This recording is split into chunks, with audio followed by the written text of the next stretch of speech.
देवळा रामनगरमध्ये पारंपरिक उत्सवाला उत्साहाची रंगत, पानसरे कुटुंबाला 12 गाड्या ओढण्याचा मान।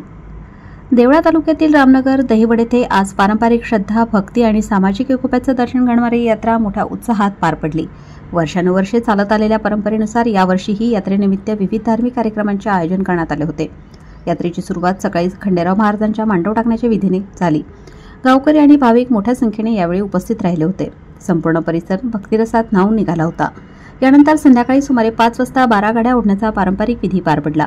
हा मान पानसरे कुटुंबाला मिळाला असून समाधान पानसरे यांनी अत्यंत श्रद्धेने आणि उत्साहात हा विधी पार पडला। गावातील लोकांसह परिसरातील नागरिकांनीही हा सोहळा पाहण्यासाठी मोठ्या संख्येने गर्दी केली होती। गाड्या ओढताना वाजवले जाणारे पारंपरिक ढोल, ताशा आणि वाद्ये यामुळे संपूर्ण परिसरात उत्साहाचे वातावरण निर्माण झाले होते। या यात्रेच्या निमित्ताने महाप्रसादाचेही आयोजन करण्यात आले होते। संजय फकीरा बागोल यांनी या महाप्रसादाची जबाबदारी यशस्वीरित्या पार पाडली। भक्तांनी भावपूर्वक महाप्रसादाचा लाभ घेतला। यात्रेचा उत्साह यावरच संपला नाही, कारण रात्री विशेष जागरण गोंधळाचा कार्यक्रम आयोजित करण्यात आला आहे। यामध्ये पारंपरिक गोंधळ, कीर्तन व भक्तिगीते सादर होणार असून रात्रभर वातावरण भक्तिभावात न्हालेलं राहणार आहे।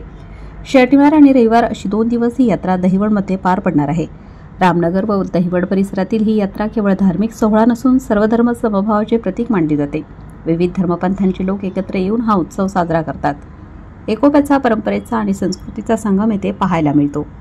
प्रखर न्यूजसाठी आदिनाथ ठाकूर, दहिवड।